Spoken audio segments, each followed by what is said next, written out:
여러분들, 지금 미국에서 K자동차가 시장의 판도를 뒤흔들고 있다는 사실 알고 계셨나요? 2026년 1분기, 그러니까 올해 1월부터 3월까지 석 달 동안 현대차 그룹이 미국에서 팔아치운 자동차가 43만 대입니다. 역대 최고 분기 실적이에요. 인구 3억 4천만 명의 나라에서 세 번째로 차를 많이 파는 회사가 현대차 그룹이라는 거죠. 심지어 3위 포드와의 격차가 불과 2만 6천 대 수준까지 좁혀졌습니다. 미국의 100년 전통 자동차 회사를 한국 회사가 바로 뒤에서 추격하고 있는 거죠. 놀랍게도 이 실적은 트럼프 대통령이 수입차에 25% 관세 폭탄을 때린 한복판에서 나온 성적표예요. 관세를 맞으면 보통 판매가 줄잖아요. 근데 현대차는 오히려 역대 최고를 찍었습니다. 더 흥미로운 게 있어요. 불과 30여 년 전 현대차는 대놓고 조롱받던 브랜드였어요. 근데요, 그 조롱받던 브랜드가 지금은 4년 연속 세계 올해의 차를 수상하고 있고요. 팰리세이드라는 SUV는 2026 북미 올해의 차까지 거머쥐었습니다.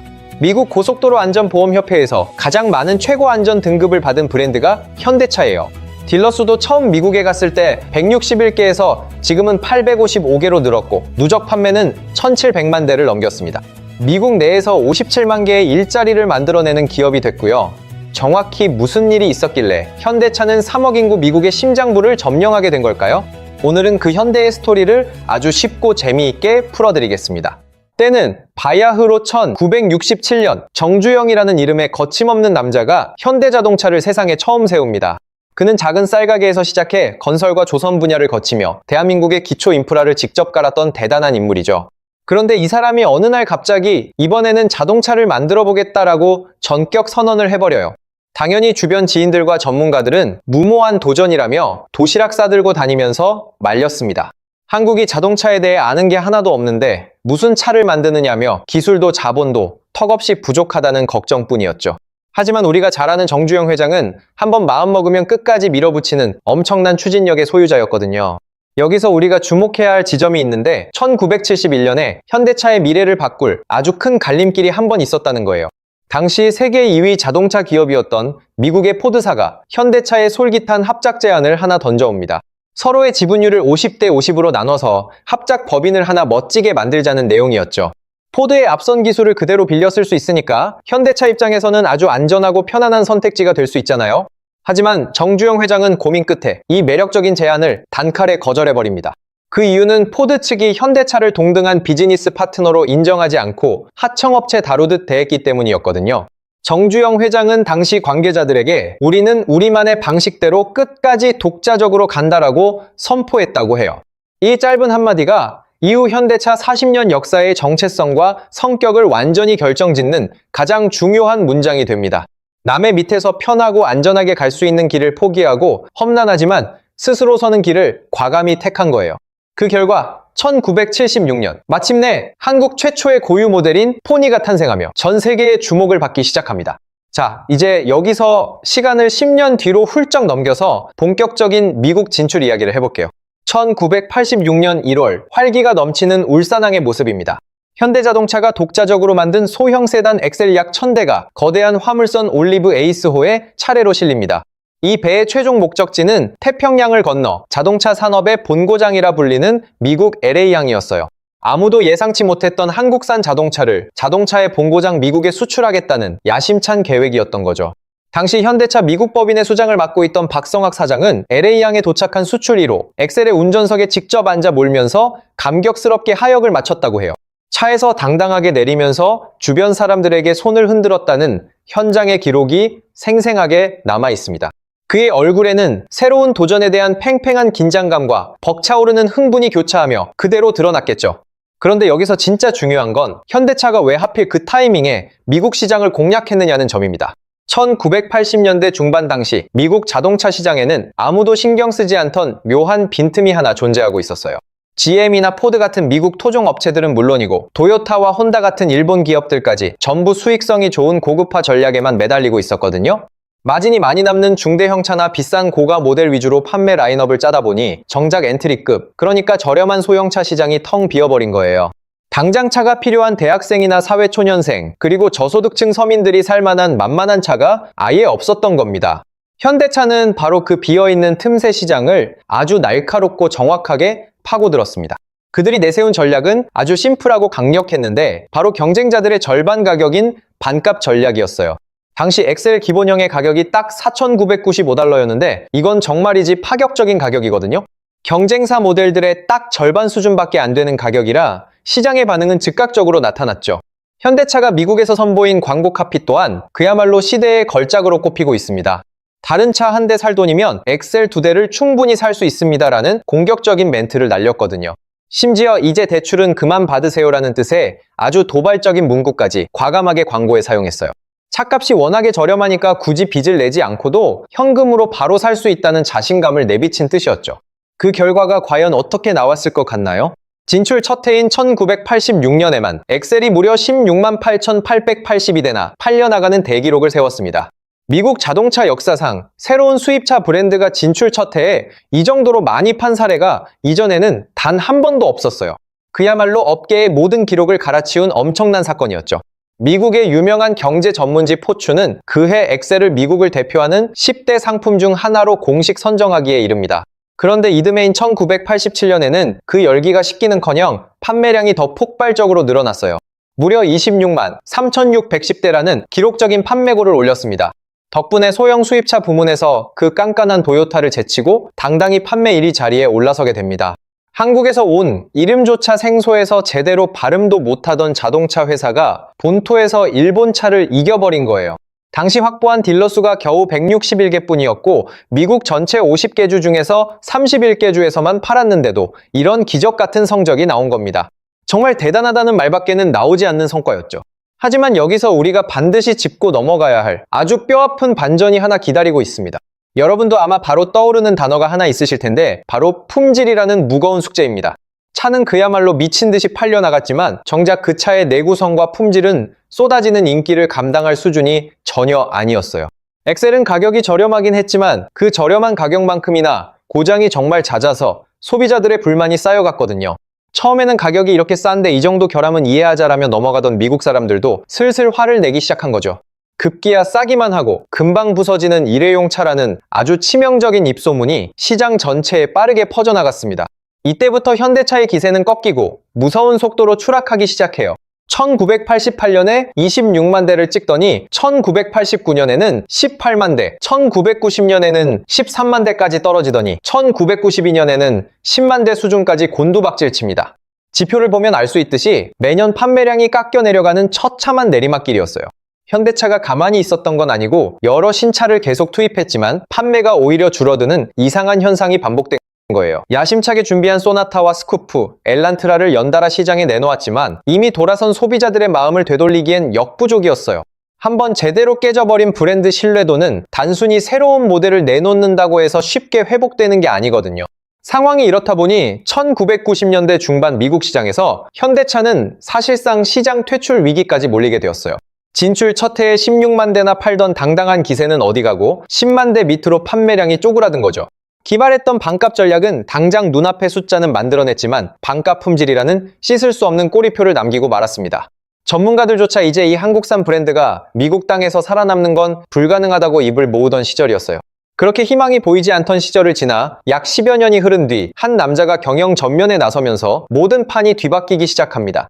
1999년 창업주 정주영의 아들인 정몽구 회장이 마침내 현대자동차의 지휘봉을 잡게 됩니다.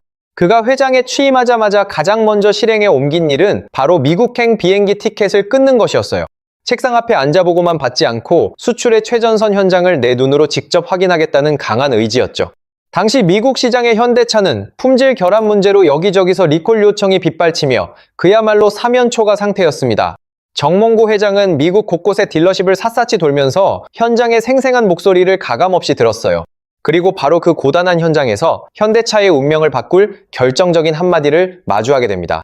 한 현지 딜러가 정몽구 회장에게 아주 차가운 표정으로 대놓고 이런 쓴소리를 내뱉은 겁니다. 제발 값싼 차만 들이밀지 말고 미국 사람들이 믿고 팔 수 있는 진짜 품질 좋은 차를 좀 만들어 보세요. 이건 정말이지 뼈를 때리는 강력한 돌직구였죠. 현대차를 팔아서 생계를 이어가는 파트너인 딜러가 회장 얼굴을 마주보고 당신네 차는 품질이 최악이라고 직격탄을 날린 거예요. 정몽구 회장이 그 모욕적인 순간에 정확히 어떤 대답을 했는지는 공식 기록에 남아있지 않습니다. 다만 한국으로 돌아온 이후 그의 경영 행보가 이전과는 완전히 180도 달라졌다는 점은 확실해요. 정몽구 회장은 귀국하자마자 세계적인 권위의 품질 조사 기관인 JD 파워에 거액을 들여서라도 품질 컨설팅을 받으라고 강력하게 지시합니다. 그리고 이어서 자동차 업계에서 전설처럼 내려오는 아주 유명한 사건이 하나 터지게 되죠. 어느 날 정몽구 회장이 수행원도 없이 예고도 안 하고 울산 공장에 번개같이 나타나서 직원들을 당황하게 만들었어요. 그는 조립 라인 끝에 서 있는 승합차 그레이스 한 대 앞에 말없이 섰습니다. 그러더니 갑자기 슬라이딩 도어 손잡이를 잡고는 아주 힘껏 열었다 닫았다 하는 동작을 무식할 정도로 반복하기 시작했어요. 한 번, 두 번, 세 번을 넘어 숨이 찰 정도로 계속해서 문을 거칠게 다뤘습니다. 그렇게 20번 넘게 문을 세게 여닫자 결국 견디지 못한 문이 레일에서 툭 하고 이탈하며 땅바닥으로 빠져버렸어요.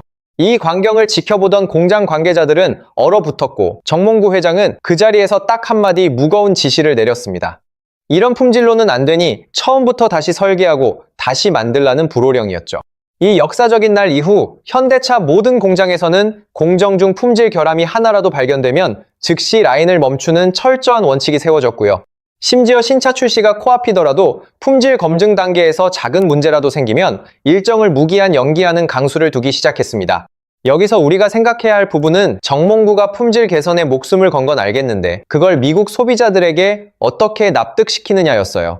이미 바닥까지 떨어진 신뢰는 단순히 이제 우리 차 좋아졌어요 라고 광고한다고 해서 돌아오는 게 절대 아니거든요.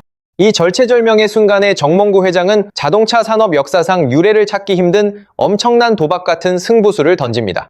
그게 바로 전설의 10년, 10만 마일 무상 보증이라는 파격적인 서비스였어요.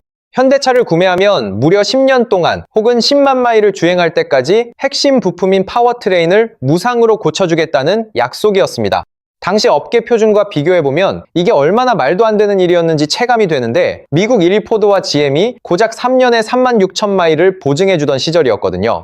심지어 세계 최고의 품질을 자랑하던 일본의 도요타조차 보증 기간이 5년에 6만 마일 수준에 불과했습니다. 그런데 현대차가 갑자기 나타나서 그들의 2배가 넘는 기간을 책임지겠다고 공언해버린 거죠. 당연히 현대차 내부에서도 회사가 망할 수도 있다며 반대하는 목소리가 하늘을 찔렀습니다.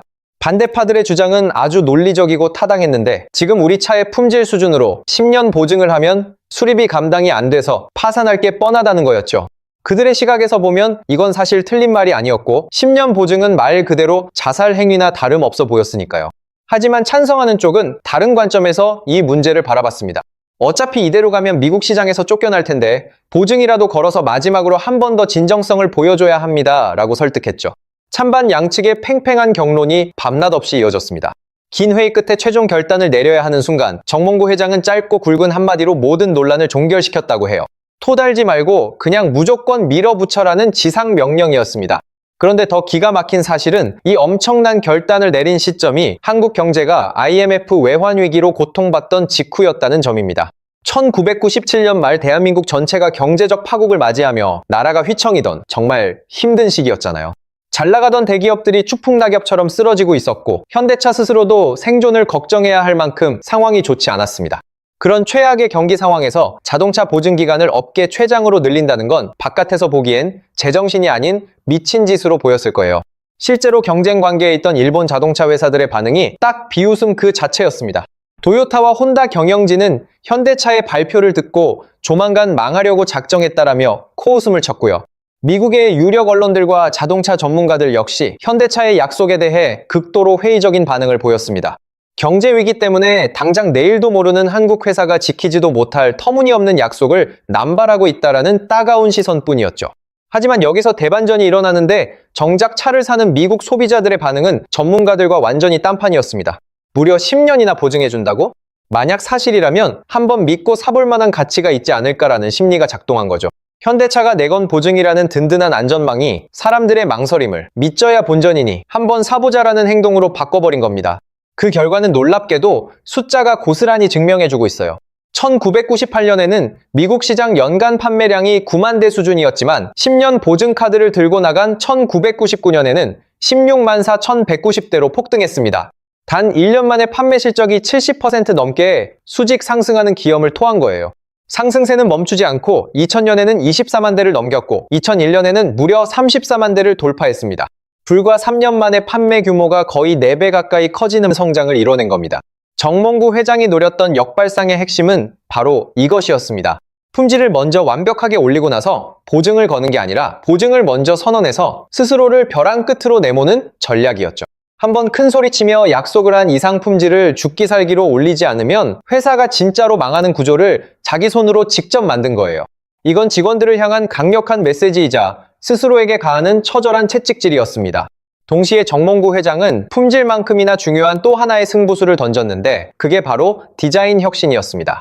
당시 BMW와 아우디를 거치며 유럽의 3대 디자이너로 칭송받던 피터 슈라이어를 기아의 디자인 총괄로 전격 영입합니다. 여기서 멈추지 않고 벤틀리의 수석 디자이너 출신인 루크 동커볼케까지 현대차로 데려오는 파격을 보여주죠. 보수적인 순혈주의가 아주 강했던 현대차 조직에서 세계적인 외국인 디자이너에게 전권을 맡긴 건 당시 엄청난 사건이었습니다. 그리고 이런 투자의 결과물이 하나둘씩 시장에 나오며 빛을 발하기 시작합니다.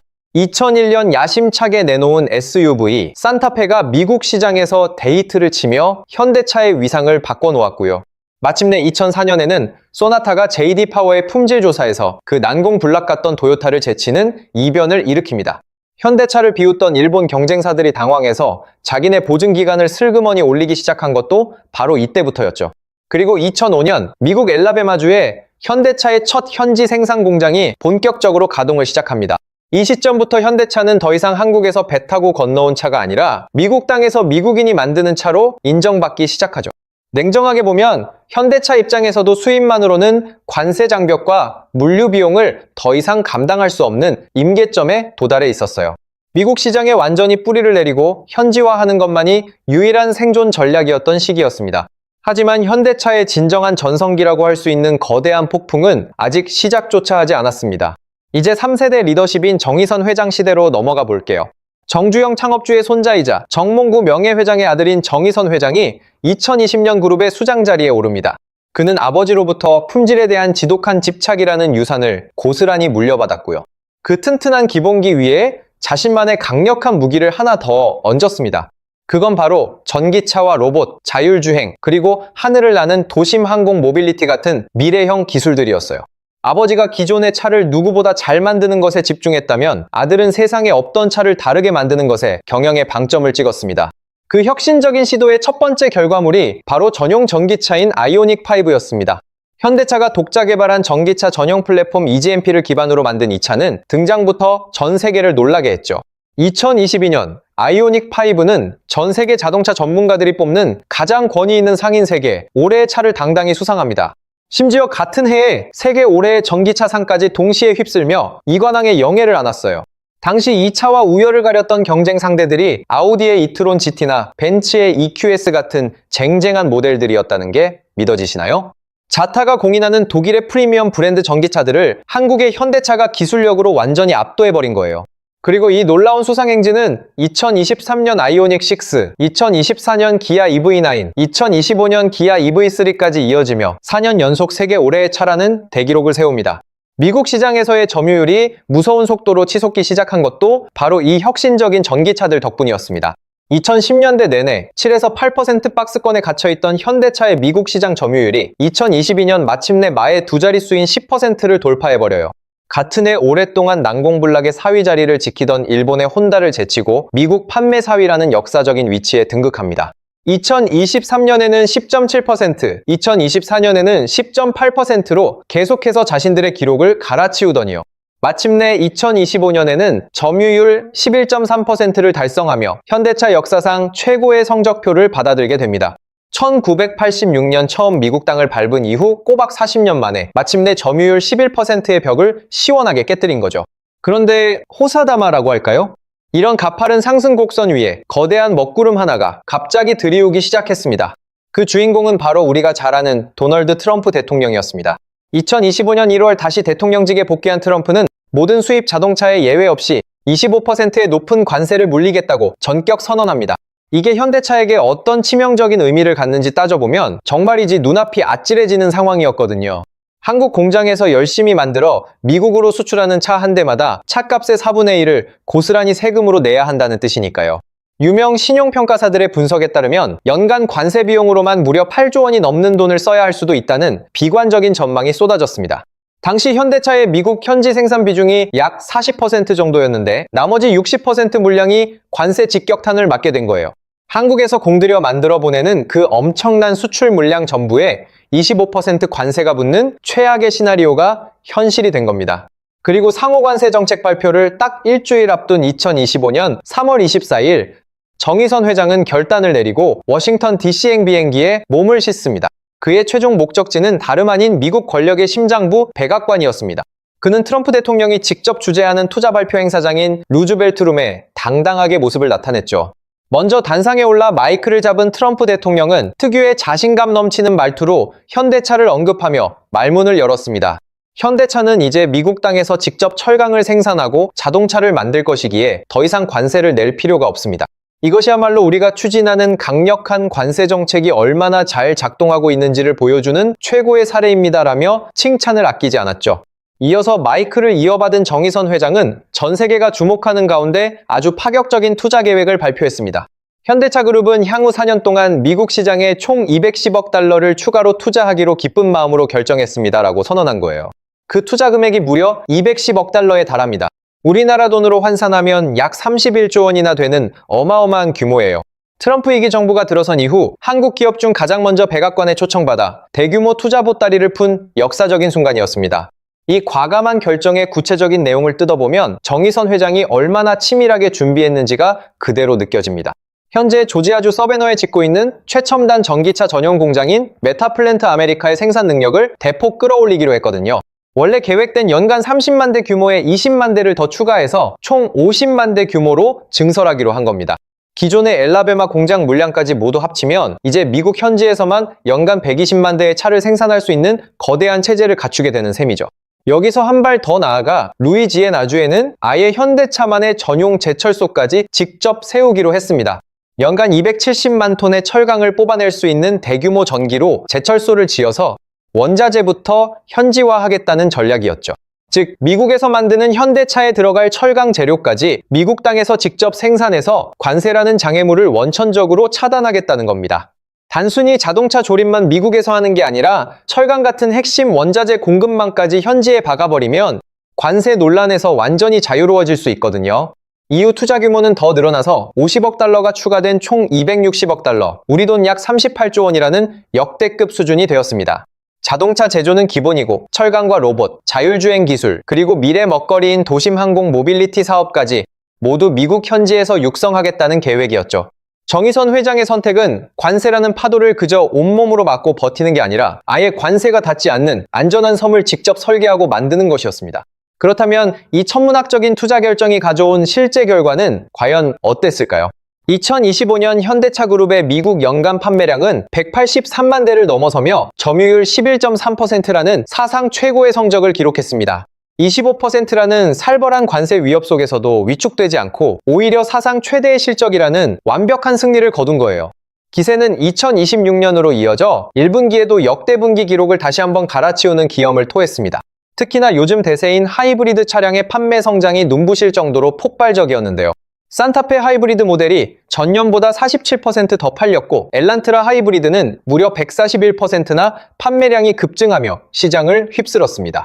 주력 모델인 팰리세이드는 2026 북미 올해의 차 유틸리티 부문을 수상하며 최고의 명차임을 다시 한번 입증했고요. 미국의 유명 자동차 전문지 카앤드라이버는 이 차에 대해 무려 7년 연속으로 동급 최고의 모델이라는 극찬 섞인 평가를 내놓았습니다. 이제 미국 현지인들이 한국이라는 나라가 어떻게 이렇게 크고 아름다운 고성능 차를 만들 수 있느냐며 진심으로 감탄하는 장면을 자주 보게 됩니다. 40년 전만 해도 한 번 타고 버리는 일회용 차라고 비웃던 사람들과 같은 나라 사람들이라는 게 참 믿기지 않는 변화죠. 1986년 당시 미국 시장의 변두리에서 딜러 161개로 외롭게 시작했던 한국의 작은 자동차 회사가 있습니다. 한때 코미디쇼의 단골 소재가 되어 전 국민의 웃음거리로 전락했던 아픈 과거를 가진 브랜드이기도 하고요.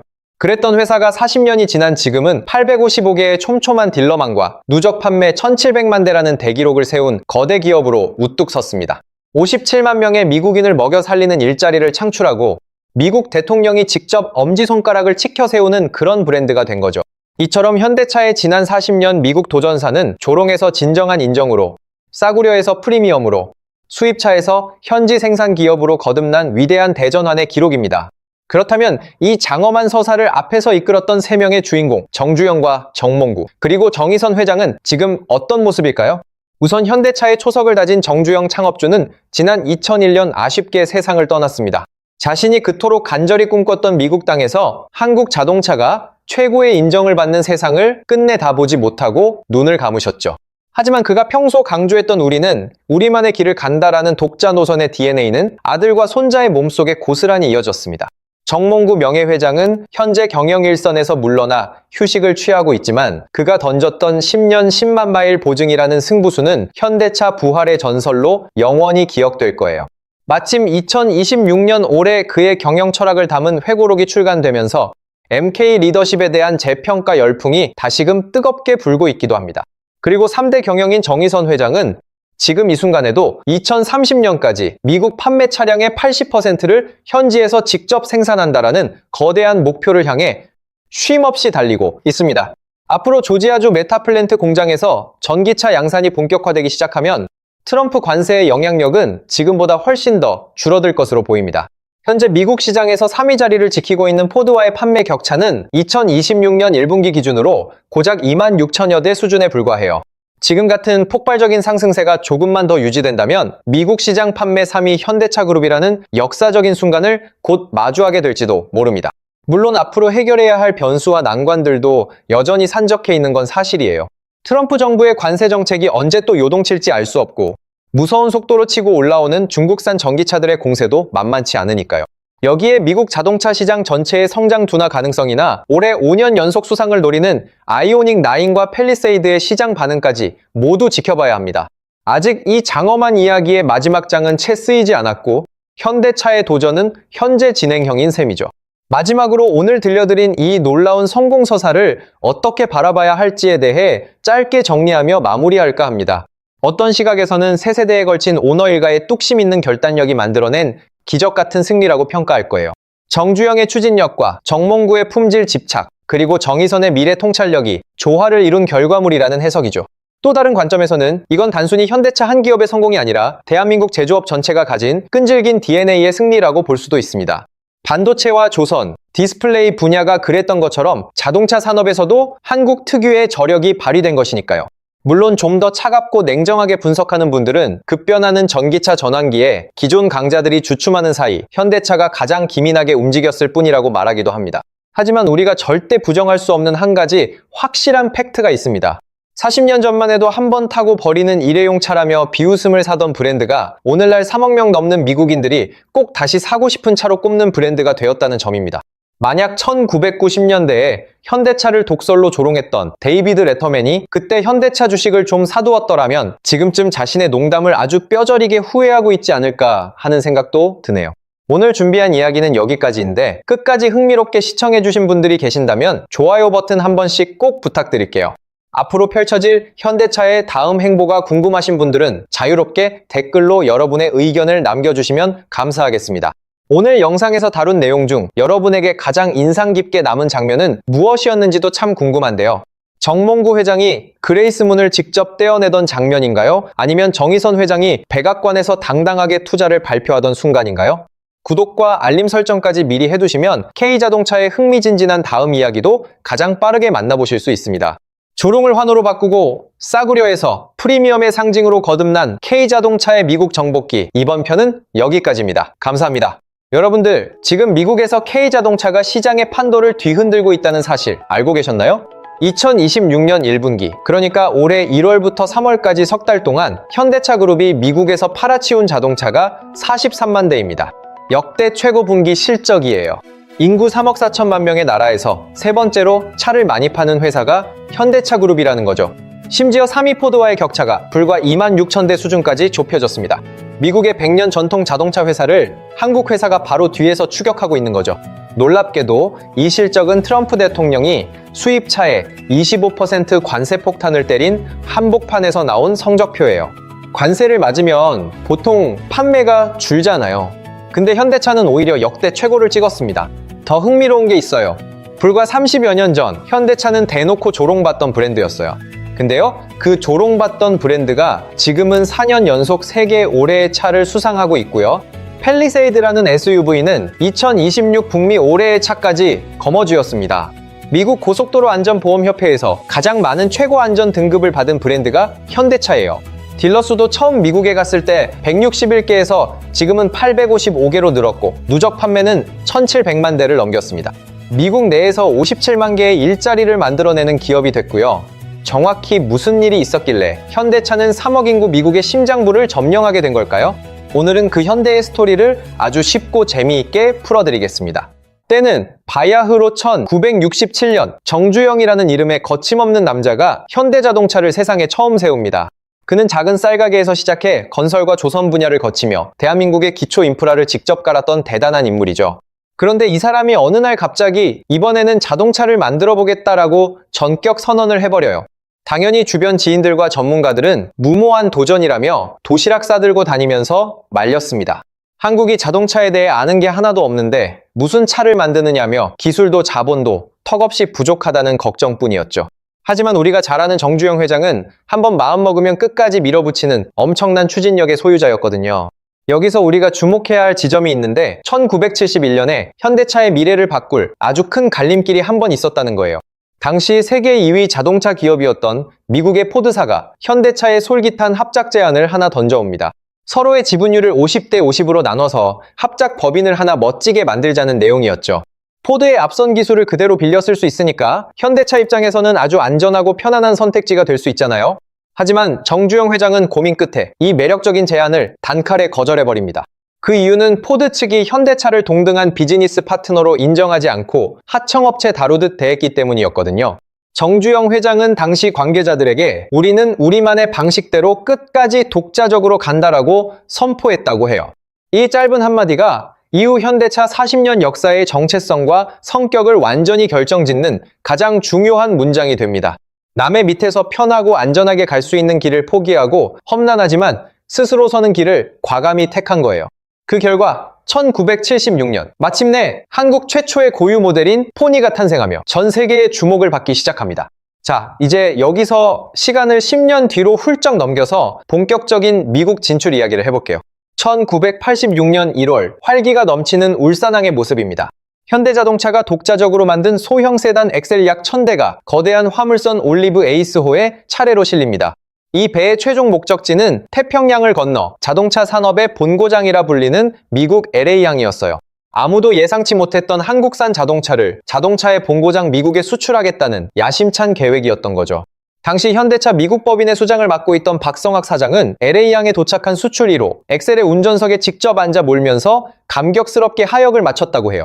차에서 당당하게 내리면서 주변 사람들에게 손을 흔들었다는 현장의 기록이 생생하게 남아 있습니다. 그의 얼굴에는 새로운 도전에 대한 팽팽한 긴장감과 벅차오르는 흥분이 교차하며 그대로 드러났겠죠. 그런데 여기서 진짜 중요한 건 현대차가 왜 하필 그 타이밍에 미국 시장을 공략했느냐는 점입니다. 1980년대 중반 당시 미국 자동차 시장에는 아무도 신경 쓰지 않던 묘한 빈틈이 하나 존재하고 있었어요. GM이나 포드 같은 미국 토종 업체들은 물론이고 도요타와 혼다 같은 일본 기업들까지 전부 수익성이 좋은 고급화 전략에만 매달리고 있었거든요. 마진이 많이 남는 중대형차나 비싼 고가 모델 위주로 판매 라인업을 짜다 보니 정작 엔트리급, 그러니까 저렴한 소형차 시장이 텅 비어버린 거예요. 당장 차가 필요한 대학생이나 사회초년생, 그리고 저소득층 서민들이 살만한 만만한 차가 아예 없었던 겁니다. 현대차는 바로 그 비어있는 틈새 시장을 아주 날카롭고 정확하게 파고들었습니다. 그들이 내세운 전략은 아주 심플하고 강력했는데 바로 경쟁자들의 절반 가격인 반값 전략이었어요. 당시 엑셀 기본형의 가격이 딱 $4,995였는데 이건 정말이지 파격적인 가격이거든요. 경쟁사 모델들의 딱 절반 수준밖에 안 되는 가격이라 시장의 반응은 즉각적으로 나타났죠. 현대차가 미국에서 선보인 광고 카피 또한 그야말로 시대의 걸작으로 꼽히고 있습니다. 다른 차 한 대 살 돈이면 엑셀 2대를 충분히 살 수 있습니다라는 공격적인 멘트를 날렸거든요. 심지어 이제 대출은 그만 받으세요라는 뜻의 아주 도발적인 문구까지 과감하게 광고에 사용했어요. 차값이 워낙에 저렴하니까 굳이 빚을 내지 않고도 현금으로 바로 살 수 있다는 자신감을 내비친 뜻이었죠.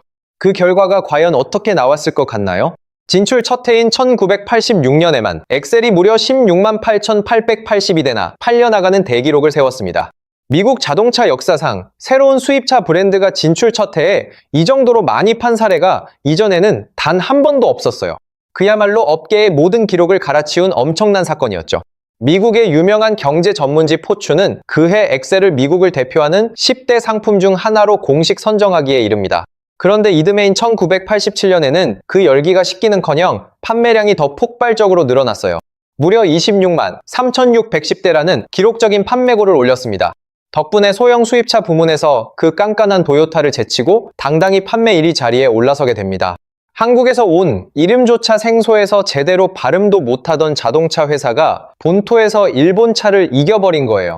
당시 확보한 딜러 수가 겨우 161개 뿐이었고 미국 전체 50개 주 중에서 31개 주에서만 팔았는데도 이런 기적 같은 성적이 나온 겁니다. 정말 대단하다는 말밖에는 나오지 않는 성과였죠. 하지만 여기서 우리가 반드시 짚고 넘어가야 할 아주 뼈아픈 반전이 하나 기다리고 있습니다. 여러분도 아마 바로 떠오르는 단어가 하나 있으실 텐데 바로 품질이라는 무거운 숙제입니다. 차는 그야말로 미친 듯이 팔려나갔지만 정작 그 차의 내구성과 품질은 쏟아지는 인기를 감당할 수준이 전혀 아니었어요. 엑셀은 가격이 저렴하긴 했지만 그 저렴한 가격만큼이나 고장이 정말 잦아서 소비자들의 불만이 쌓여갔거든요. 처음에는 가격이 이렇게 싼데 이 정도 결함은 이해하자라며 넘어가던 미국 사람들도 슬슬 화를 내기 시작한 거죠. 급기야 싸기만 하고 금방 부서지는 일회용 차라는 아주 치명적인 입소문이 시장 전체에 빠르게 퍼져나갔습니다. 이때부터 현대차의 기세는 꺾이고 무서운 속도로 추락하기 시작해요. 1988년에 26만 대를 찍더니 1989년에는 18만 대, 1990년에는 13만 대까지 떨어지더니 1992년에는 10만 대 수준까지 곤두박질 칩니다. 지표를 보면 알 수 있듯이 매년 판매량이 깎여 내려가는 처참한 내리막길이었어요. 현대차가 가만히 있었던 건 아니고 여러 신차를 계속 투입했지만 판매가 오히려 줄어드는 이상한 현상이 반복된 거예요. 야심차게 준비한 소나타와 스쿠프, 엘란트라를 연달아 시장에 내놓았지만 이미 돌아선 소비자들의 마음을 되돌리기엔 역부족이었어요. 한번 제대로 깨져버린 브랜드 신뢰도는 단순히 새로운 모델을 내놓는다고 해서 쉽게 회복되는 게 아니거든요. 상황이 이렇다 보니 1990년대 중반 미국 시장에서 현대차는 사실상 시장 퇴출 위기까지 몰리게 되었어요. 진출 첫 해에 16만 대나 팔던 당당한 기세는 어디 가고 10만 대 밑으로 판매량이 쪼그라든 거죠. 기발했던 반값 전략은 당장 눈앞의 숫자는 만들어냈지만 반값 품질이라는 씻을 수 없는 꼬리표를 남기고 말았습니다. 전문가들조차 이제 이 한국산 브랜드가 미국 땅에서 살아남는 건 불가능하다고 입을 모으던 시절이었어요. 그렇게 희망이 보이지 않던 시절을 지나 약 10여 년이 흐른 뒤 한 남자가 경영 전면에 나서면서 모든 판이 뒤바뀌기 시작합니다. 1999년 창업주 정주영의 아들인 정몽구 회장이 마침내 현대자동차의 지휘봉을 잡게 됩니다. 그가 회장에 취임하자마자 가장 먼저 실행에 옮긴 일은 바로 미국행 비행기 티켓을 끊는 것이었어요. 책상 앞에 앉아보고만 받지 않고 수출의 최전선 현장을 내 눈으로 직접 확인하겠다는 강한 의지였죠. 당시 미국 시장의 현대차는 품질 결함 문제로 여기저기서 리콜 요청이 빗발치며 그야말로 사면초가 상태였습니다. 정몽구 회장은 미국 곳곳에 딜러십을 샅샅이 돌면서 현장의 생생한 목소리를 가감없이 들었어요. 그리고 바로 그 고단한 현장에서 현대차의 운명을 바꿀 결정적인 한마디를 마주하게 됩니다. 한 현지 딜러가 정몽구 회장에게 아주 차가운 표정으로 대놓고 이런 쓴소리를 내뱉은 겁니다. 제발 값싼 차만 들이밀지 말고 미국 사람들이 믿고 팔 수 있는 진짜 품질 좋은 차를 좀 만들어 보세요. 이건 정말이지 뼈를 때리는 강력한 돌직구였죠. 현대차를 팔아서 생계를 이어가는 파트너인 딜러가 회장 얼굴을 마주보고 당신네 차는 품질이 최악이라고 직격탄을 날린 거예요. 정몽구 회장이 그 모욕적인 순간에 정확히 어떤 대답을 했는지는 공식 기록에 남아있지 않습니다. 다만 한국으로 돌아온 이후 그의 경영 행보가 이전과는 완전히 180도 달라졌다는 점은 확실해요. 정몽구 회장은 귀국하자마자 세계적인 권위의 품질 조사 기관인 JD 파워에 거액을 들여서라도 품질 컨설팅을 받으라고 강력하게 지시합니다. 그리고 이어서 자동차 업계에서 전설처럼 내려오는 아주 유명한 사건이 하나 터지게 되죠. 어느 날 정몽구 회장이 수행원도 없이 예고도 안 하고 울산 공장에 번개같이 나타나서 직원들을 당황하게 만들었어요. 그는 조립 라인 끝에 서 있는 승합차 그레이스 한 대 앞에 말없이 섰습니다. 그러더니 갑자기 슬라이딩 도어 손잡이를 잡고는 아주 힘껏 열었다 닫았다 하는 동작을 무식할 정도로 반복하기 시작했어요. 한 번, 두 번, 세 번을 넘어 숨이 찰 정도로 계속해서 문을 거칠게 다뤘습니다. 그렇게 20번 넘게 문을 세게 여닫자 결국 견디지 못한 문이 레일에서 툭 하고 이탈하며 땅바닥으로 빠져버렸어요. 이 광경을 지켜보던 공장 관계자들은 얼어붙었고 정몽구 회장은 그 자리에서 딱 한마디 무거운 지시를 내렸습니다. 이런 품질로는 안 되니 처음부터 다시 설계하고 다시 만들라는 불호령이었죠. 이 역사적인 날 이후 현대차 모든 공장에서는 공정 중 품질 결함이 하나라도 발견되면 즉시 라인을 멈추는 철저한 원칙이 세워졌고요. 심지어 신차 출시가 코앞이더라도 품질 검증 단계에서 작은 문제라도 생기면 일정을 무기한 연기하는 강수를 두기 시작했습니다. 여기서 우리가 생각해야 할 부분은 정몽구가 품질 개선에 목숨을 건 건 알겠는데 그걸 미국 소비자들에게 어떻게 납득시키느냐였어요. 이미 바닥까지 떨어진 신뢰는 단순히 이제 우리 차 좋아졌어요 라고 광고한다고 해서 돌아오는 게 절대 아니거든요. 이 절체절명의 순간에 정몽구 회장은 자동차 산업 역사상 유례를 찾기 힘든 엄청난 도박 같은 승부수를 던집니다. 그게 바로 전설의 10년, 10만 마일 무상 보증이라는 파격적인 서비스였어요. 현대차를 구매하면 무려 10년 동안 혹은 10만 마일을 주행할 때까지 핵심 부품인 파워트레인을 무상으로 고쳐주겠다는 약속이었습니다.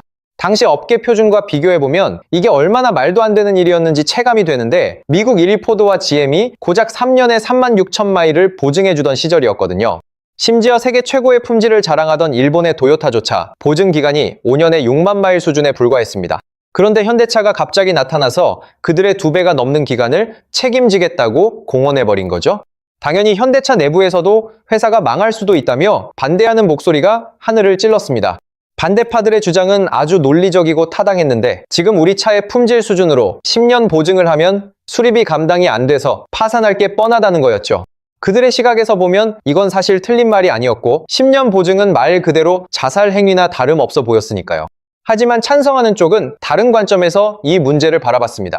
어차피 이대로 가면 미국 시장에서 쫓겨날 텐데 보증이라도 걸어서 마지막으로 한 번 더 진정성을 보여줘야 합니다 라고 설득했죠. 찬반 양측의 팽팽한 격론이 밤낮 없이 이어졌습니다. 긴 회의 끝에 최종 결단을 내려야 하는 순간 정몽구 회장은 짧고 굵은 한마디로 모든 논란을 종결시켰다고 해요. 토달지 말고 그냥 무조건 밀어붙여라는 지상 명령이었습니다. 그런데 더 기가 막힌 사실은 이 엄청난 결단을 내린 시점이 한국 경제가 IMF 외환위기로 고통받던 직후였다는 점입니다. 1997년 말 대한민국 전체가 경제적 파국을 맞이하며 나라가 휘청이던 정말 힘든 시기였잖아요. 잘 나가던 대기업들이 추풍낙엽처럼 쓰러지고 있었고 현대차 스스로도 생존을 걱정해야 할 만큼 상황이 좋지 않았습니다. 그런 최악의 경기 상황에서 자동차 보증 기간을 업계 최장으로 늘린다는 건 바깥에서 보기엔 제정신이 아닌 미친 짓으로 보였을 거예요. 실제로 경쟁 관계에 있던 일본 자동차 회사들의 반응이 딱 비웃음 그 자체였습니다. 도요타와 혼다 경영진은 현대차의 발표를 듣고 조만간 망하려고 작정했다라며 코웃음을 쳤고요. 미국의 유력 언론들과 자동차 전문가들 역시 현대차의 약속에 대해 극도로 회의적인 반응을 보였습니다. 경제 위기 때문에 당장 내일도 모르는 한국 회사가 지키지도 못할 터무니없는 약속을 남발하고 있다라는 따가운 시선뿐이었죠. 하지만 여기서 대반전이 일어나는데 정작 차를 사는 미국 소비자들의 반응은 전문가들과 완전히 딴판이었습니다. 무려 10년이나 보증해준다고? 만약 사실이라면 한번 믿고 사볼 만한 가치가 있지 않을까라는 심리가 작동한 거죠. 현대차가 내건 보증이라는 든든한 안전망이 사람들의 망설임을 믿져야 본전이니 한번 사보자라는 행동으로 바꿔버린 겁니다. 그 결과는 놀랍게도 숫자가 고스란히 증명해주고 있어요. 1998년에는 미국 시장 연간 판매량이 9만 대 수준이었지만 10년 보증카드를 들고 나간 1999년에는 16만 4,190대로 폭등했습니다. 단 1년 만에 판매 실적이 70% 넘게 수직 상승하는 기염을 토한 거예요. 상승세는 멈추지 않고 2000년에는 24만 대를 넘겼고 2001년에는 무려 34만 대를 돌파했습니다. 불과 3년 만에 판매 규모가 거의 4배 가까이 커지는 성장을 이뤄낸 겁니다. 정몽구 회장이 노렸던 역발상의 핵심은 바로 이것이었습니다. 품질을 먼저 완벽하게 올리고 나서 보증을 거는 게 아니라 보증을 먼저 선언해서 스스로를 벼랑 끝으로 내모는 전략이었죠. 한번 큰 소리치며 약속을 한 이상 품질을 죽기 살기로 올리지 않으면 회사가 진짜로 망하는 구조를 자기 손으로 직접 만든 거예요. 이건 직원들을 향한 강력한 메시지이자 스스로에게 가하는 처절한 채찍질이었습니다. 동시에 정몽구 회장은 품질만큼이나 중요한 또 하나의 승부수를 던졌는데 그게 바로 디자인 혁신이었습니다. 당시 BMW와 아우디를 거치며 유럽의 3대 디자이너로 칭송받던 피터 슈라이어를 기아의 디자인 총괄로 전격 영입합니다. 여기서 멈추지 않고 벤틀리의 수석 디자이너 출신인 루크 동커볼케까지 현대차로 데려오는 파격을 보여주죠. 보수적인 순혈주의가 아주 강했던 현대차 조직에서 세계적인 외국인 디자이너에게 전권을 맡긴 건 당시 엄청난 사건이었습니다. 그리고 이런 투자의 결과물이 하나둘씩 시장에 나오며 빛을 발하기 시작합니다. 2001년 야심차게 내놓은 SUV 산타페가 미국 시장에서 데이트를 치며 현대차의 위상을 바꿔놓았고요. 마침내 2004년에는 소나타가 JD 파워의 품질 조사에서 그 난공불락 같던 도요타를 제치는 이변을 일으킵니다. 현대차를 비웃던 일본 경쟁사들이 당황해서 자기네 보증기간을 슬그머니 올리기 시작한 것도 바로 이때부터였죠. 그리고 2005년 미국 엘라베마주에 현대차의 첫 현지 생산 공장이 본격적으로 가동을 시작합니다. 이 시점부터 현대차는 더 이상 한국에서 배 타고 건너온 차가 아니라 미국 땅에서 미국인이 만드는 차로 인정받기 시작하죠. 냉정하게 보면 현대차 입장에서도 수입만으로는 관세 장벽과 물류 비용을 더 이상 감당할 수 없는 임계점에 도달해 있었어요. 미국 시장에 완전히 뿌리를 내리고 현지화하는 것만이 유일한 생존 전략이었던 시기였습니다. 하지만 현대차의 진정한 전성기라고 할 수 있는 거대한 폭풍은 아직 시작조차 하지 않았습니다. 이제 3세대 리더십인 정의선 회장 시대로 넘어가 볼게요. 정주영 창업주의 손자이자 정몽구 명예회장의 아들인 정의선 회장이 2020년 그룹의 수장 자리에 오릅니다. 그는 아버지로부터 품질에 대한 지독한 집착이라는 유산을 고스란히 물려받았고요. 그 튼튼한 기본기 위에 자신만의 강력한 무기를 하나 더 얹었습니다. 그건 바로 전기차와 로봇, 자율주행, 그리고 하늘을 나는 도심 항공 모빌리티 같은 미래형 기술들이었어요. 아버지가 기존의 차를 누구보다 잘 만드는 것에 집중했다면 아들은 세상에 없던 차를 다르게 만드는 것에 경영의 방점을 찍었습니다. 그 혁신적인 시도의 첫 번째 결과물이 바로 전용 전기차인 아이오닉5였습니다.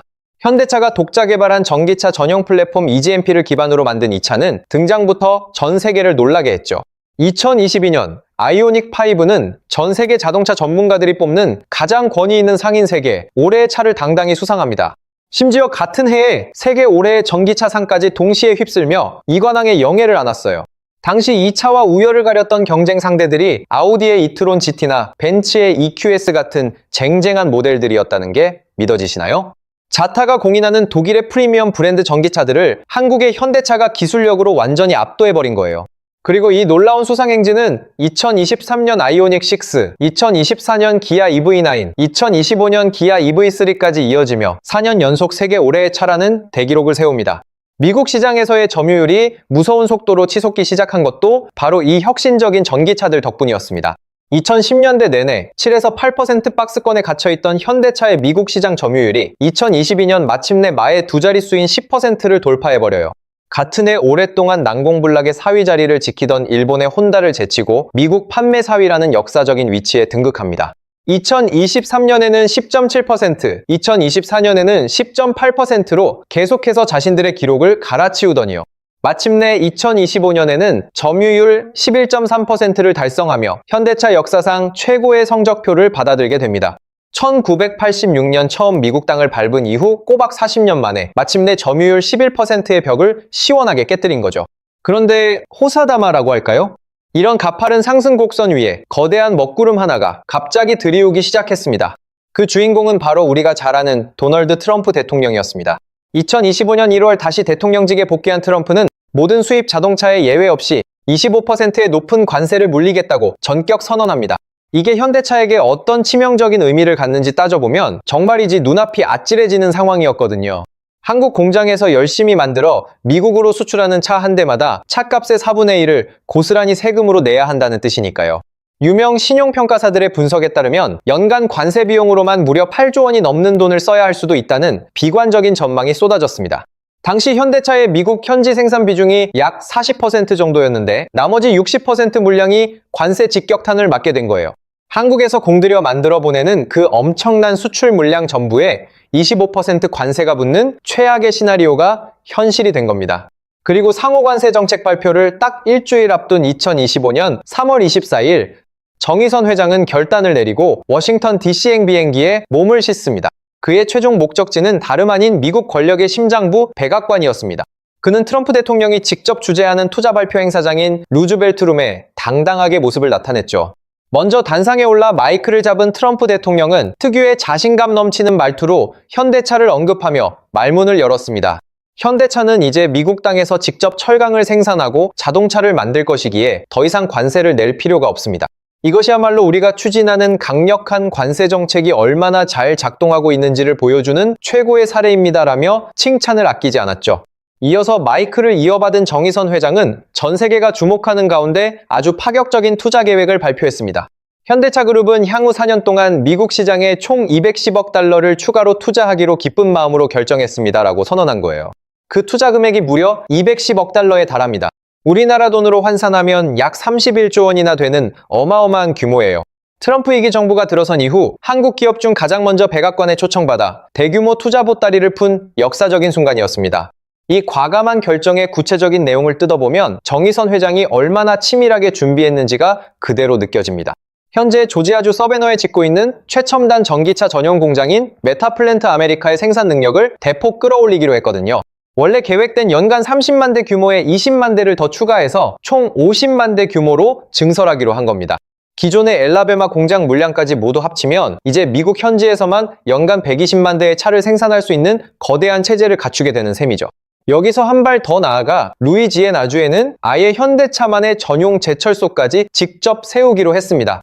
연간 270만 톤의 철강을 뽑아낼 수 있는 대규모 전기로 제철소를 지어서 원자재부터 현지화하겠다는 전략이었죠. 즉, 미국에서 만드는 현대차에 들어갈 철강 재료까지 미국 땅에서 직접 생산해서 관세라는 장애물을 원천적으로 차단하겠다는 겁니다.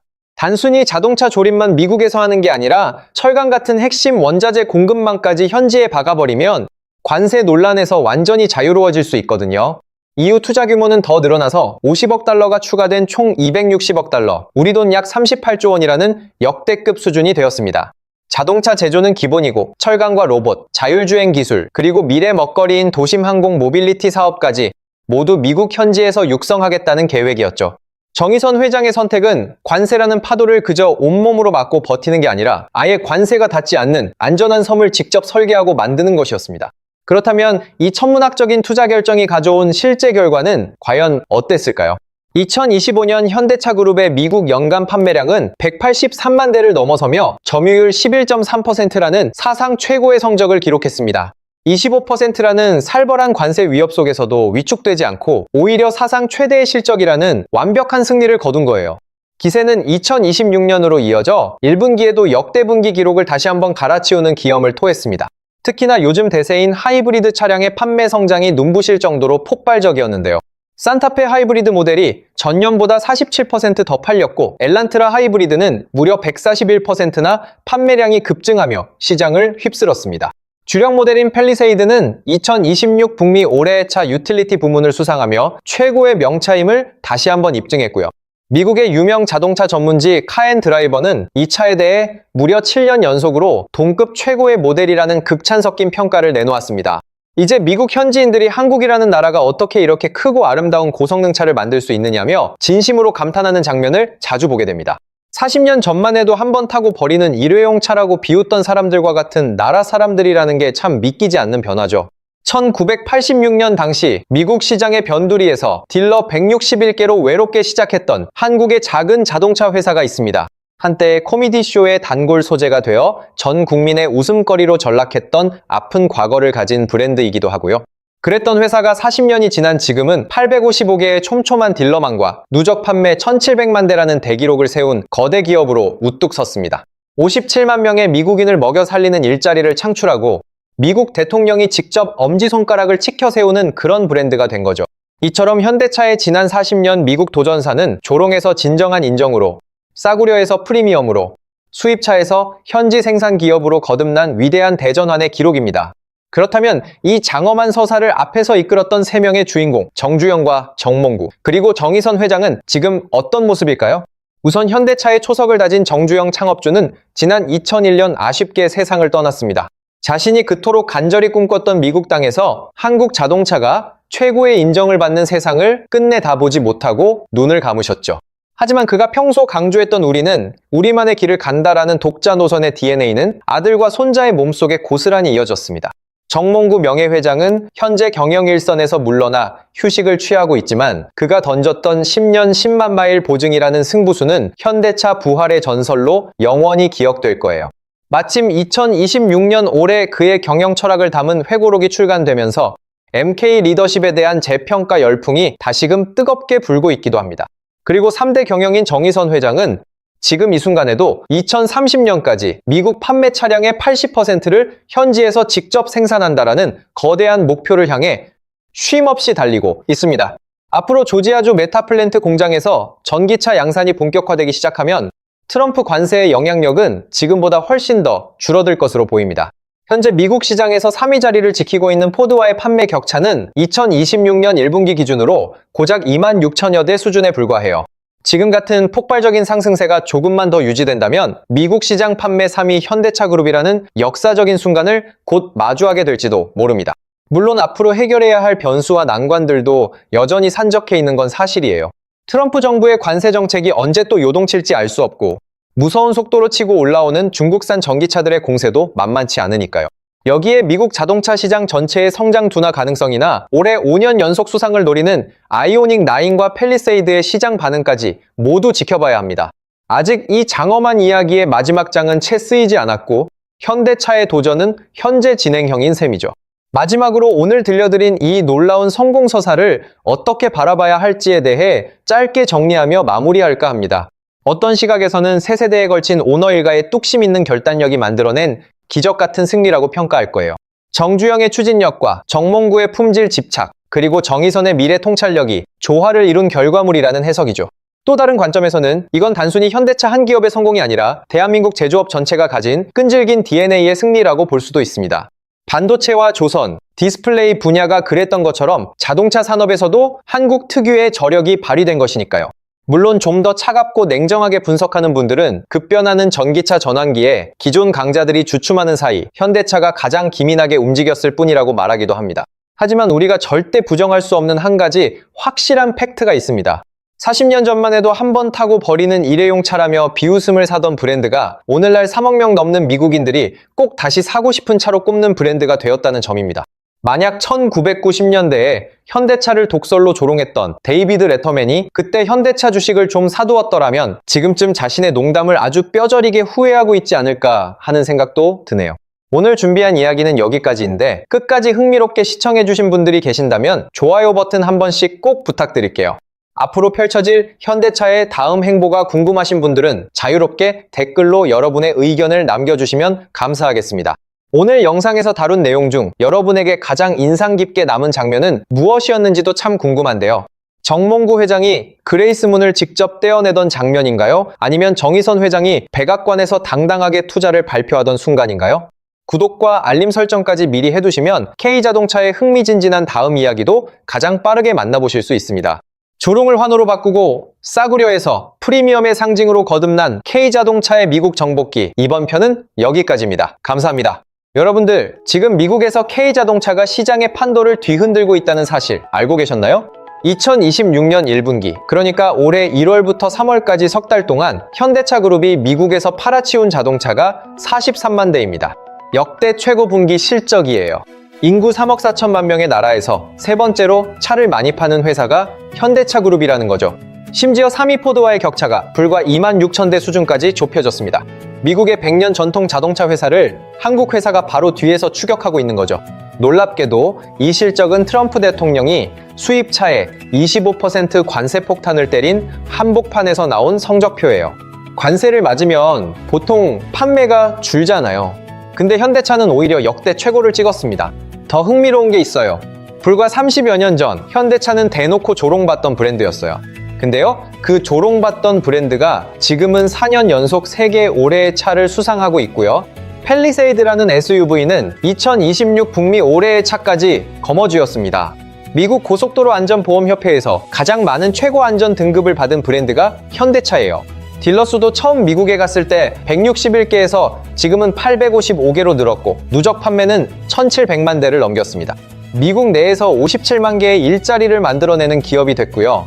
정확히 무슨 일이 있었길래 현대차는 3억 인구 미국의 심장부를 점령하게 된 걸까요? 오늘은 그 현대의 스토리를 아주 쉽고 재미있게 풀어드리겠습니다. 때는 바야흐로 1967년 정주영이라는 이름의 거침없는 남자가 현대자동차를 세상에 처음 세웁니다. 그는 작은 쌀가게에서 시작해 건설과 조선 분야를 거치며 대한민국의 기초 인프라를 직접 깔았던 대단한 인물이죠. 그런데 이 사람이 어느 날 갑자기 이번에는 자동차를 만들어 보겠다라고 전격 선언을 해버려요. 당연히 주변 지인들과 전문가들은 무모한 도전이라며 도시락 싸들고 다니면서 말렸습니다.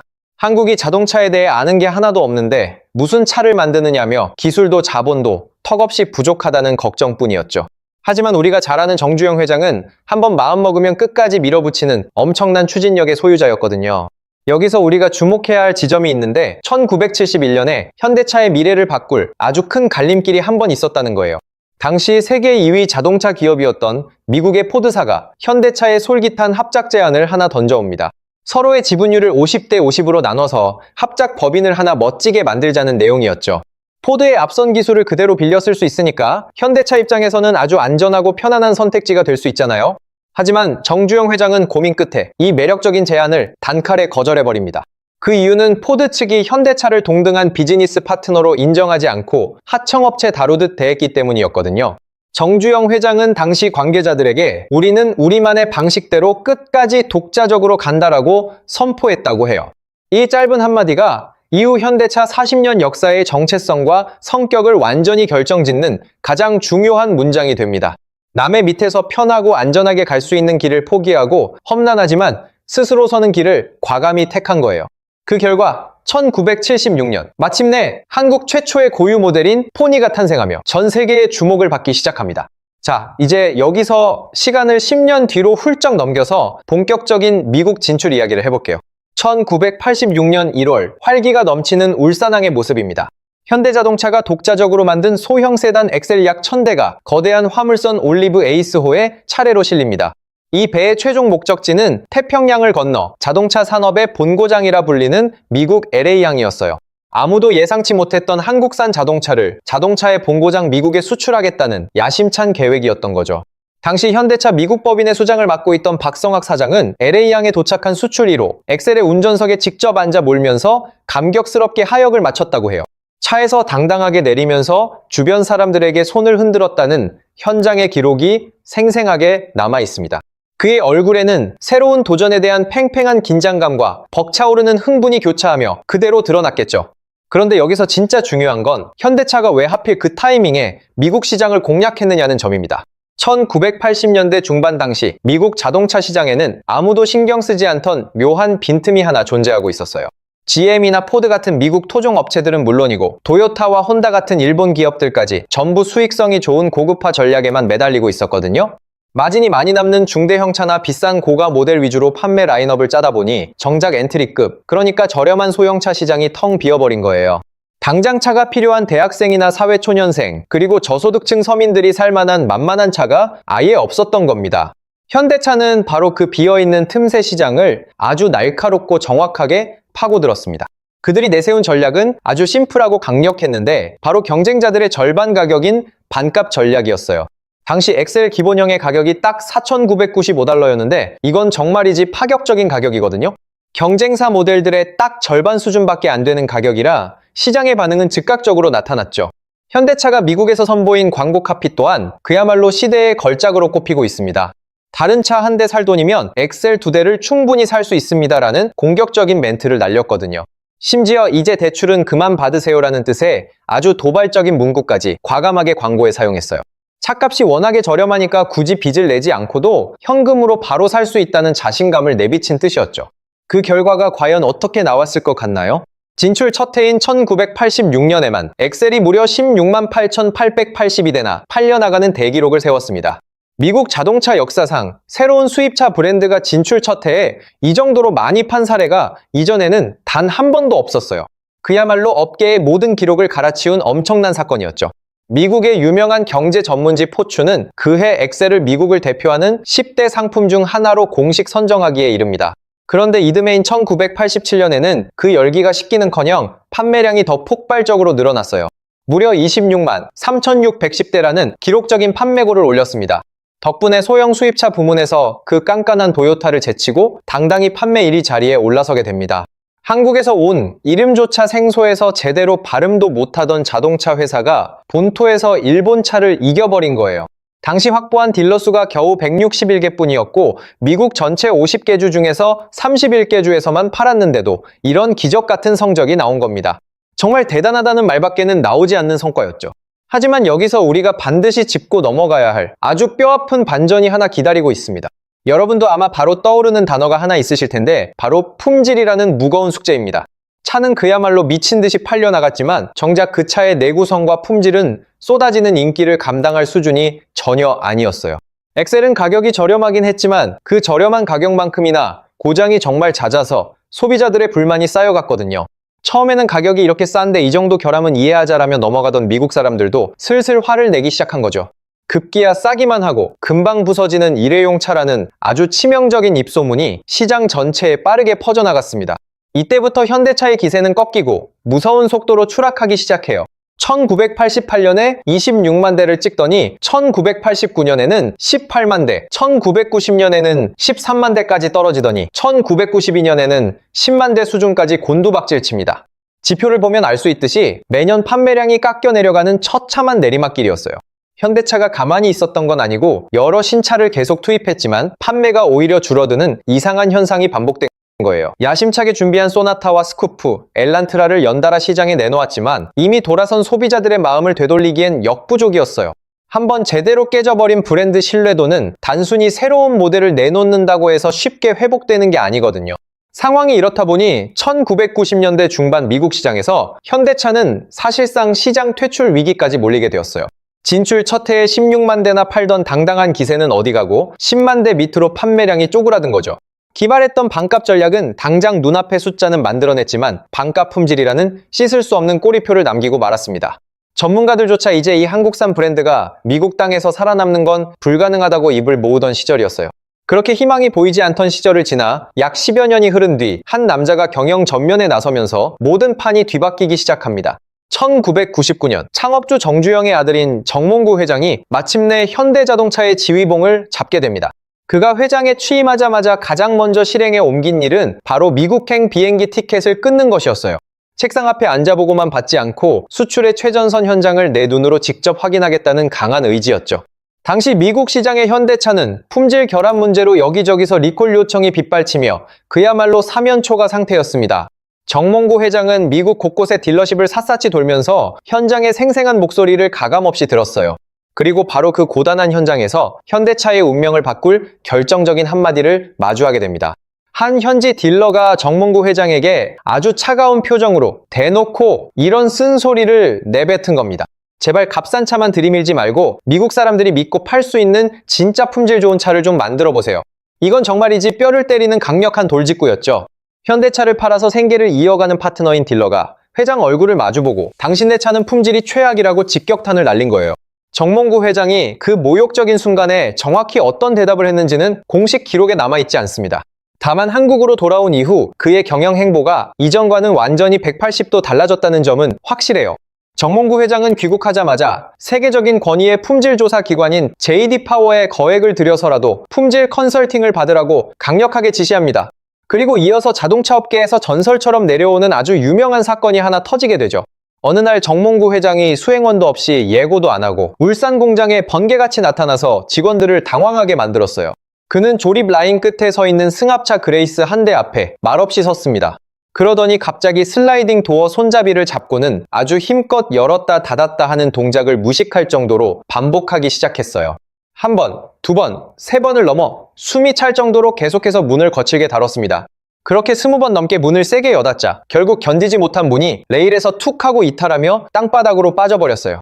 이 광경을 지켜보던 공장 관계자들은 얼어붙었고 정몽구 회장은 그 자리에서 딱 한마디 무거운 지시를 내렸습니다. 이런 품질로는 안 되니 처음부터 다시 설계하고 다시 만들라는 불호령이었죠. 이 역사적인 날 이후 현대차 모든 공장에서는 공정 중 품질 결함이 하나라도 발견되면 즉시 라인을 멈추는 철저한 원칙이 세워졌고요. 심지어 신차 출시가 코앞이더라도 품질 검증 단계에서 작은 문제라도 생기면 일정을 무기한 연기하는 강수를 두기 시작했습니다. 여기서 우리가 생각해야 할 부분은 정몽구가 품질 개선에 목숨을 건 건 알겠는데 그걸 미국 소비자들에게 어떻게 납득시키느냐였어요. 이미 바닥까지 떨어진 신뢰는 단순히 이제 우리 차 좋아졌어요 라고 광고한다고 해서 돌아오는 게 절대 아니거든요. 이 절체절명의 순간에 정몽구 회장은 자동차 산업 역사상 유례를 찾기 힘든 엄청난 도박 같은 승부수를 던집니다. 그게 바로 전설의 10년, 10만 마일 무상 보증이라는 파격적인 서비스였어요.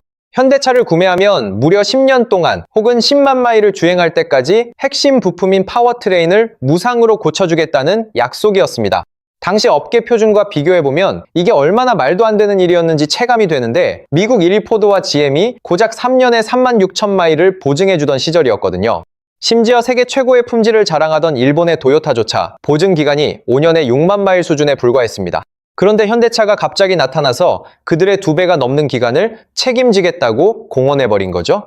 당연히 현대차 내부에서도 회사가 망할 수도 있다며 반대하는 목소리가 하늘을 찔렀습니다. 반대파들의 주장은 아주 논리적이고 타당했는데 지금 우리 차의 품질 수준으로 10년 보증을 하면 수리비 감당이 안 돼서 파산할 게 뻔하다는 거였죠. 그들의 시각에서 보면 이건 사실 틀린 말이 아니었고 10년 보증은 말 그대로 자살 행위나 다름없어 보였으니까요. 하지만 찬성하는 쪽은 다른 관점에서 이 문제를 바라봤습니다. 어차피 이대로 가면 미국 시장에서 쫓겨날 텐데 보증이라도 걸어서 마지막으로 한 번 더 진정성을 보여줘야 합니다 라고 설득했죠. 찬반 양측의 팽팽한 경론이 밤낮 없이 이어졌습니다. 긴 회의 끝에 최종 결단을 내려야 하는 순간 정몽구 회장은 짧고 굵은 한마디로 모든 논란을 종결시켰다고 해요. 토달지 말고 그냥 무조건 밀어붙여라는 지상 명령이었습니다. 그런데 더 기가 막힌 사실은 이 엄청난 결단을 내린 시점이 한국 경제가 IMF 외환위기로 고통받던 직후였다는 점입니다. 1997년 말 대한민국 전체가 경제적 파국을 맞이하며 나라가 휘청이던 정말 힘든 시기였잖아요. 잘 나가던 대기업들이 추풍낙엽처럼 쓰러지고 있었고 현대차 스스로도 생존을 걱정해야 할 만큼 상황이 좋지 않았습니다. 그런 최악의 경기 상황에서 자동차 보증 기간을 업계 최장으로 늘린다는 건 바깥에서 보기엔 제정신이 아닌 미친 짓으로 보였을 거예요. 실제로 경쟁 관계에 있던 일본 자동차 회사들의 반응이 딱 비웃음 그 자체였습니다. 도요타와 혼다 경영진은 현대차의 발표를 듣고 조만간 망하려고 작정했다라며 코웃음을 쳤고요. 미국의 유력 언론들과 자동차 전문가들 역시 현대차의 약속에 대해 극도로 회의적인 반응을 보였습니다. 경제 위기 때문에 당장 내일도 모르는 한국 회사가 지키지도 못할 터무니없는 약속을 남발하고 있다라는 따가운 시선뿐이었죠. 하지만 여기서 대반전이 일어나는데 정작 차를 사는 미국 소비자들의 반응은 전문가들과 완전히 딴판이었습니다. 무려 10년이나 보증해준다고? 만약 사실이라면 한번 믿고 사볼 만한 가치가 있지 않을까라는 심리가 작동한 거죠. 현대차가 내건 보증이라는 든든한 안전망이 사람들의 망설임을 믿져야 본전이니 한번 사보자라는 행동으로 바꿔버린 겁니다. 그 결과는 놀랍게도 숫자가 고스란히 증명해주고 있어요. 1998년에는 미국 시장 연간 판매량이 9만 대 수준이었지만 10년 보증카드를 들고 나간 1999년에는 16만 4,190대로 폭등했습니다. 단 1년 만에 판매 실적이 70% 넘게 수직 상승하는 기염을 토한 거예요. 상승세는 멈추지 않고 2000년에는 24만 대를 넘겼고 2001년에는 무려 34만 대를 돌파했습니다. 불과 3년 만에 판매 규모가 거의 4배 가까이 커지는 성장을 이뤄낸 겁니다. 정몽구 회장